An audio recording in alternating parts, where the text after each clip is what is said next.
Hello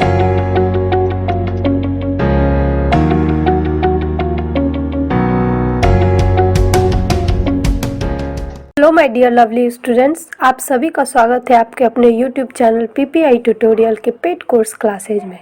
मैं साक्षी आज आप लोग को हिंदी पढ़ाऊंगी, तो चलिए अपने इस हिंदी के क्लास को शुरू करते हैं।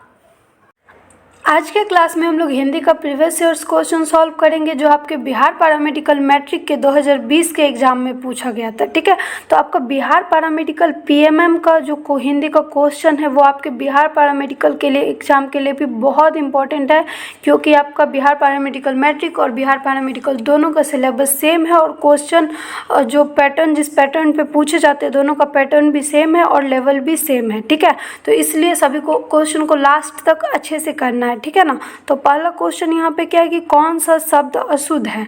ऐसा क्वेश्चन हर साल दो पूछे जाते हैं, एक तो आपसे पूछता है कि कौन सा शब्द जो है शुद्ध है और एक पूछा जाता है कि कौन सा शब्द अशुद्ध है। तो यहाँ पे हमसे क्या पूछा जा रहा है कि कौन सा शब्द अशुद्ध है, मतलब कि इन चार ऑप्शन में से कोई तीन जो है शुद्ध है। ठीक है, ऑप्शन ए में है समर्थन, बी में है दरिद्रता, सी में स्निग्ध और ऑप्शन नंबर डी में है तपस्या। तो इसमें हमको क्या बताना है कि कौन सा शब्द अशुद्ध है, मतलब इनमें से कोई तीन शब्द जो है शुद्ध है, सही सही लिखा है और एक अशुद्ध है। ठीक है, तो इसका राइट आंसर क्या हो जाएगा हमारा ऑप्शन नंबर बी दरिद्रता। हमारा समर्थन, स्निग्ध और तपस्या ये तीनों जो है शुद्ध शब्द है, लेकिन दरिद्रता जो है हमारा अशुद्ध शब्द है। तो दरिद्रता का शुद्ध रूप क्या होगा, तो दरिद्रता को इस प्रकार से हम लोग शुद्ध रूप में लिखते हैं। यहाँ पर रॉ में हर्षिकार नहीं था। ठीक है, तो दरिद्रता जो है इस प्रकार से हमारा शुद्ध शब्द में लिखा जाएगा। ठीक है, तो चलिए हमारे नेक्स्ट क्वेश्चन की ओर बढ़ते हैं। नेक्स्ट क्वेश्चन में यहाँ पे पूछा जा रहा है कि परिमाण का अर्थ है। परिमाण का क्या अर्थ है। ऑप्शन ए में है भाग्य, बी में है नतीजा, सी में है माप और ऑप्शन नंबर डी में है फल। तो यहाँ पर क्या बताना है कि परिमाण का जो है क्या अर्थ है। तो इसका सही आंसर क्या हो जाएगा हमारा माप। ठीक है, परिमाण का क्या अर्थ होता है, तो माप। आपके जो बुक के आंसर में दिया हुआ है वो है नतीजा, लेकिन नतीजा नहीं होगा। परिमाण को अगर परिभाषित करें तो किस प्रकार से बोल सकते हैं कि वह मान जो नाप या तौल के द्वारा जाना जाए। ठीक है ना, तो परिणाम का क्या अर्थ होता है, नतीजा होता है। ठीक है, परिणाम का अगर यहाँ पर पूछता तो नतीजा होता है ना। आपके बुक में परिमाण का अर्थ नतीजा दे दिया है आंसर में, लेकिन परिणाम का अर्थ नतीजा होता है। ठीक है, या फिर रिजल्ट, जबकि जो हमारा परिमाण का अर्थ है इसका मतलब क्या होता है, माप, तौल या मात्रा। ठीक है, जैसे बोले कि आज हाई स्कूल का परिणाम आया, तो परिणाम आया मतलब नतीजा आया। ठीक है, और जब हम बोले कि उन्होंने पर्याप्त परिमाण में नाश्ता भिजवाया है, तो परिमाण का अर्थ क्या हो जाता है, माप, तौल। ठीक है, किसी भी बच्चे को कोई भी कंफ्यूजन नहीं होना चाहिए। परिमाण का अर्थ क्या होता है, माप, तौल। तो यहाँ पे क्या हो जाएगा राइट आंसर हमारा ऑप्शन नंबर सी, माप, न कि नतीजा। ठीक है, परिणाम का अर्थ होता है नतीजा। ठीक है, सभी को क्लियर है। तो चलिए हमारे नेक्स्ट क्वेश्चन की ओर बढ़ते हैं। नेक्स्ट क्वेश्चन मुहावरा से, वेरी वेरी इंपॉर्टेंट। हर साल मुहावरा से 1 से 2 मुहावरा और लोकोक्ति से क्वेश्चंस रहते हैं। इसमें क्या है कि ठन ठन डैश मुहावरे का रिक्त स्थान के लिए शब्द है।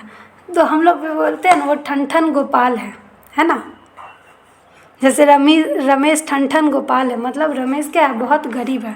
तो क्या हो जाएगा इसका राइट आंसर हमारा ऑप्शन नंबर सी जो है गोपाल।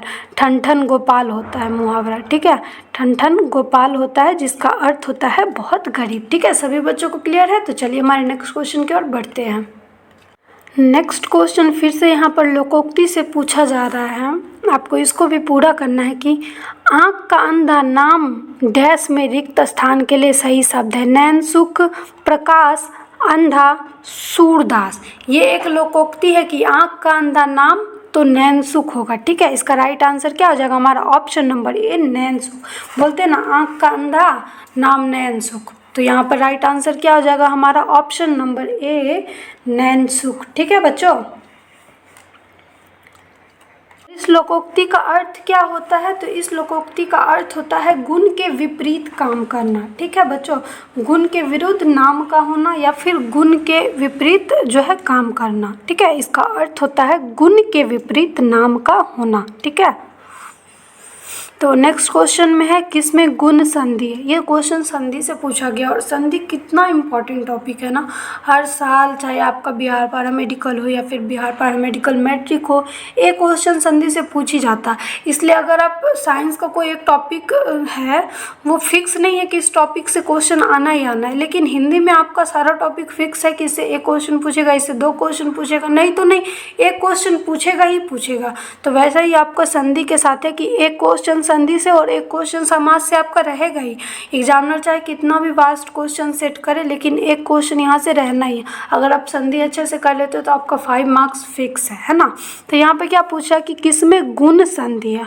ऑप्शन ए में है व्याप्त, बी में है रमेश, सी में है सदैव और ऑप्शन नंबर डी में है कविश। तो हमको यहाँ पर क्या बताना है बच्चों कि किस में जो है हमारा गुण संधि है। तो इसका राइट आंसर हो जाएगा हमारा option number B Ramesh. Ramesh में हमारा क्या है तो गुण संधि है। ये एक बार फिर से हम आपको गुण संधि बता देते हैं। तो गुण संधि में हम लोगों ने क्या पढ़ा था कि यदि शब्द के बीचों बीच ए अथवा ओ आता है, ठीक है ना, शब्द के बीचों बीच ए अथवा ओ आता है तो वो क्या होता है हमारा गुण संधि। यहाँ पे रमेश में क्या है, शब्द के बीचों बीच ए है ना। अगर सहोदर होता तो शब्द के बीचों बीच क्या है ओ है, तो ये भी क्या है हमारा गुण संधि। आप बात करें कविश, तो कविश में हमारा कौन सा संधि है, दीर्घ संधि है, ठीक है ना। कविश में हमारा कौन सा संधि है, दीर्घ संधि। तो दीर्घ संधि में बच्चों हम लोगों ने क्या पढ़ा था कि यदि शब्द के बीचों बीच आ दीर्घ गई और ओ, ठीक है, आ दीर्घ गई और दीर्घ हो तो वो क्या होता था हमारा दीर्घ संधि। जैसे कविश, ठीक है, तो इसमें शब्द के बीचों बीच क्या है दीर्घ गई है, तो ये क्या हो गया हमारा दीर्घ स्वर संधि।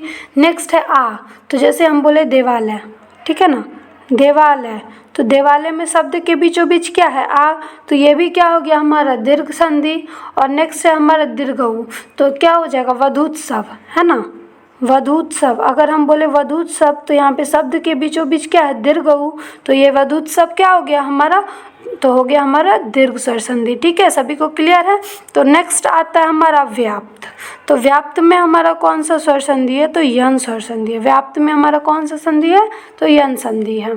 और यन संधि में हम लोगों ने क्या पढ़ा था कि यन संधि में शब्द के बीचों बीच य और व होते हैं, उससे पहले आधा वर्ण होता है ना। तो यहाँ पर देखिए य है, उससे आधा पहले क्या है आधा वो है वर्ण, है ना। यहाँ पे शब्द के बीचों बीच य है और उससे पहले आधा वर्ण वो है। तो व्याप्त में हमारा कौन सा संधि हो गया, यन संधि। नेक्स्ट है हमारा सदैव। तो सदैव में हमारा कौन सा संधि है, तो वृद्धि संधि है। तो वृद्धि संधि में बच्चों हम लोगों ने क्या पढ़ा था कि यदि शब्द के बीचों बीच औ अथवा ए हो तो क्या होता था हमारा, वो होता था हमारा वृद्धि संधि। जैसे ए से यहाँ पे देखिए शब्द के बीचों बीच ए है, सदैव हो गया, और औ से एक उदाहरण दे तो क्या हो जाएगा महोषधि, महोषधि। ये क्या हो गया हमारा वृद्धि संधि। ठीक है, सभी को क्लियर है संधि। तो चलिए हमारे नेक्स्ट क्वेश्चन की ओर बढ़ते हैं। नेक्स्ट क्वेश्चन यहाँ पर है कि कौन सा केवल स्त्रीलिंग में प्रयोग होता है। ये पदपरि जैसे क्वेश्चन है। जब मैं संज्ञा आपको पढ़ाई थी तो वहाँ पर आपको लिंग वचन कारक भी बताई थी। तो वही है कि बताना कि यहाँ पे कौन सा जो है केवल स्त्रीलिंग में प्रयोग होता है। ऑप्शन ए में है पर्वतारोही, बी में है द्वार, सी में है वृक्ष और ऑप्शन नंबर डी में है संतति।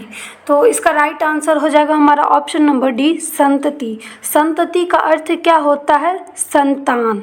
और संतान जो है बच्चों वो हमारा कौन सा लिंग है, तो संतान हमारा स्त्रीलिंग है। ठीक है, संतान हमारा कौन सा है, स्त्रीलिंग है। पर्वतारोही ये हमारा क्या है, तो ये हमारा पुल्लिंग शब्द है। बात करें द्वार, द्वार का अर्थ क्या होता है दरवाजा, और दरवाजा भी क्या है हमारा पुल्लिंग शब्द है। नेक्स्ट है हमारा वृक्ष, तो वृक्ष भी हमारा क्या है पुल्लिंग शब्द है। ठीक है, सभी को क्लियर है। तो इसका राइट आंसर क्या हो जाएगा हमारा ऑप्शन नंबर डी संतति हमारा जो है स्त्रीलिंग में प्रयोग होता है। ठीक है, सभी को क्लियर है। चलिए बच्चों नेक्स्ट क्वेश्चन की ओर बढ़ते हैं। नेक्स्ट क्वेश्चन जो हमारा फिर से पदपरि जैसे यहाँ पे पूछा जा रहा है कि किसमें सार्वनामिक विशेषण है ना। विशेषण मैं बहुत अच्छे से आपको पढ़ाई हूँ। तो यहाँ पे क्या पूछा है कि किसमें सार्वनामिक विशेषण है। तो पहला ऑप्शन में खाने को कुछ दो, बी में वह अभी कच्चा है। सी में है कोई रो रहा है और ऑप्शन नंबर डी में है यह बालक खेल रहा है। तो हमको क्या बताना है कि इन चारों जो वाक्य है उनमें से कौन से वाक्य में सार्वनामिक विशेषण है। तो इसका राइट आंसर हो जाएगा हमारा ऑप्शन नंबर डी, यह बालक खेल रहा है। इस वाक्य में क्या है, सार्वनामिक विशेषण है। तो सार्वनामिक विशेषण में बच्चों हम लोगों ने क्या पढ़ा था कि सार्वनामिक विशेषण किसको कहेंगे, जब किसी संज्ञा से पहले सर्वनाम आ जाए, है ना। जब किसी संज्ञा से पहले सर्वनाम आ जाए तो वो सर्वनाम सर्वनाम न रहकर क्या हो जाता है, हमारा विशेषण। जैसे इसी वाक्य में देखिए, यह क्या है, यह हमारा सर्वनाम शब्द है ना, यह हमारा सर्वनाम शब्द है, लेकिन बालक हमारा क्या है, संज्ञा है। तो यहाँ पे संज्ञा से पहले सर्वनाम आया है तो ये सर्वनाम न रहकर क्या हो जाएगा, ये हो जाएगा विशेषण। और कौन सा विशेषण हो जाएगा, तो हमारा हो जाएगा सार्वनामिक विशेषण। ठीक है, यह बालक खेल रहा है, इसमें कौन सा विशेषण है, तो यहाँ पर हमारा है सार्वनामिक विशेषण, क्योंकि यह बालक जो है, ये बालक से पहले हमारा जो है सर्वनाम शब्द है ना। संज्ञा से पहले सर्वनाम है, तो अगर संज्ञा शब्द से पहले सर्वनाम होता है तो क्या हो जाता है, वो हमारा विशेषण बन जाता है। और कौन सा विशेषण, तो उस विशेषण को हम लोग कहते हैं सार्वनामिक विशेषण। ठीक है, सभी बच्चों को क्लियर है। तो चलिए हम लोग नेक्स्ट क्वेश्चन की ओर बढ़ते हैं। तो नेक्स्ट क्वेश्चन यहाँ पर हमारा क्या है, तो नेक्स्ट क्वेश्चन है हमारा समास से। बहुत इंपॉर्टेंट टॉपिक है, मैं बोली ना कि हर साल समाज से एक क्वेश्चन रहता ही है, चाहे आपको बिहार पैरामेडिकल का एग्जाम हो या फिर बिहार पैरामेडिकल मैट्रिक का। तो समाज बहुत इंपॉर्टेंट है। अगर अभी भी आप बहुत अच्छे से समाज पढ़ लेंगे तो आपका 5 मार्क्स एग्जाम में फिक्स है। ठीक है, तो इसमें क्या पूछा जा रहा है कि किस में अव्ययी भाव समास है। ठीक है, पूछा जा रहा है किस में जो है अव्ययी भाव समास है। ऑप्शन ए में दिया है देहलता, बी में है आजन्म, सी में है सत्याग्रह और ऑप्शन नंबर डी में है ग्रामगत। तो हमको क्या बताना है कि इसमें से किस में जो अव्ययी भाव समास है। तो इसका राइट आंसर क्या हो जाएगा, हमारा ऑप्शन नंबर बी, आजन्म। आजन्म जो है हमारा कौन सा समास है, तो इसमें हमारा अव्ययी भाव समास है। अव्ययी भाव समास में हम लोग क्या पढ़े थे कि इसमें प्रथम पद प्रधान होता है, यह तो इसका क्या था परिभाषा। लेकिन अव्ययी भाव समास में होता क्या था, तो यहाँ पर जो है ना शब्द में उपसर्ग लगा होता है। ठीक है, अगर शब्द में उपसर्ग लगा होता है तो वो शब्द क्या होता है, हमारा अव्ययी भाव समास। तो आज जन्म में यहाँ पर क्या लगा हुआ है, आ उपसर्ग लगा हुआ है जन्म शब्द में, है ना। तो ये क्या हो गया हमारा अव्ययी भाव समास। नेक्स्ट है हमारा देहलता। देहलता का अर्थ क्या होता है बच्चों, देह के सदृश लता, देह के सदृश लता। ठीक है, तो हम लोग पढ़े थे विशेषण विशेष होता है ना। तो यहाँ पर लता की विशेषता है कि ये किसके है, देह के सदृश है। तो विशेषण विशेष समास को हम लोग क्या बोलते थे, तो कर्मधारयी समास, है ना। तो देहलता में हमारा क्या हो गया बच्चों, कर्मधारयी समास। सभी को क्लियर है।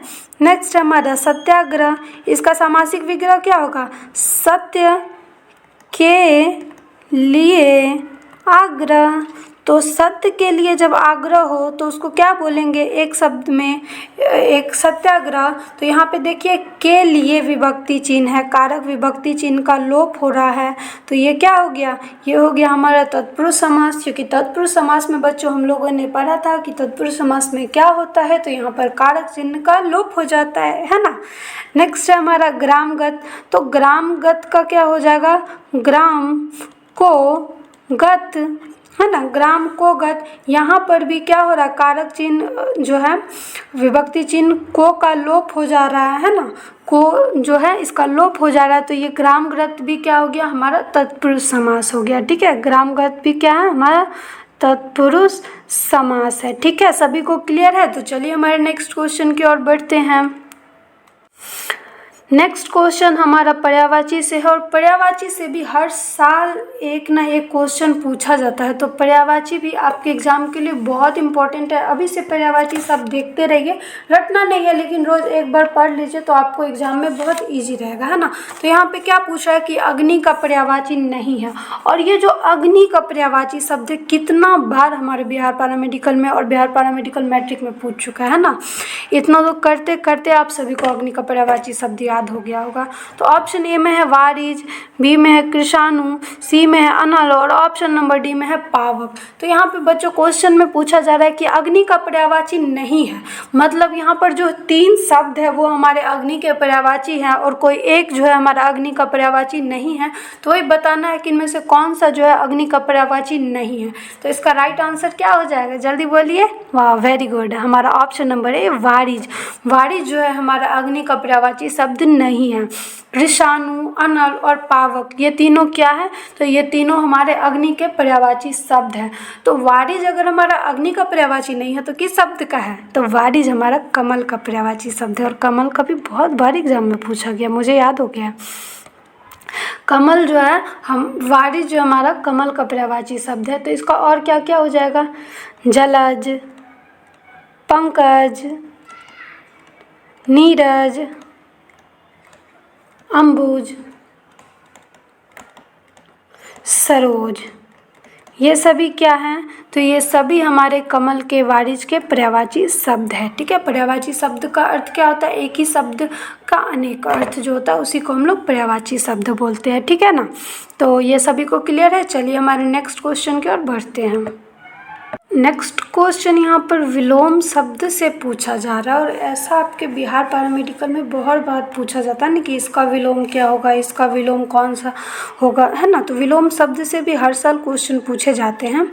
तो इसमें ऑप्शन ए में दिया अवरोह, बी में दिया विग्रह, सी में दिया है अंत और ऑप्शन नंबर डी में दिया है पश्चात। ठीक है, तो यहाँ पे हमको अग्र का विलोम बताना है ना कि अग्र का विलोम शब्द क्या होगा। विलोम मतलब अपोजिट शब्द है ना, तो अग्र का विलोम क्या हो जाएगा हमारा पश्चात। अग्र मतलब आगे का, पश्चात मतलब पीछे का, तो अग्र का विलोम क्या हो जाएगा हमारा पश्चात। अब बात करें अवरोह, तो अवरोह का विलोम शब्द क्या हो जाएगा बच्चों, आरोह। ठीक है, अवरोह का विलोम शब्द क्या हो जाएगा हमारा आरोह। बात करें विग्रह, तो विग्रह मतलब क्या होता है, तोड़ना, तो इसका क्या हो जाएगा संधि। ठीक है, इसका विलोम शब्द क्या हो जाएगा संधि। अंत, और अंत का हमारा विलोम शब्द क्या हो जाएगा आरंभ। ठीक है, तो ये आपका आज का लास्ट क्वेश्चन था। बिहार पैरामेडिकल मैट्रिक में ओनली हिंदी से 10 क्वेश्चन पूछे जाते हैं और आपके बिहार पैरामेडिकल में 15 क्वेश्चन पूछे जाते हैं। तो बस आज के क्लास में इतना ही, मिलेंगे हम लोग नेक्स्ट क्लास में। ठीक है, तब तक अच्छे से पढ़िए।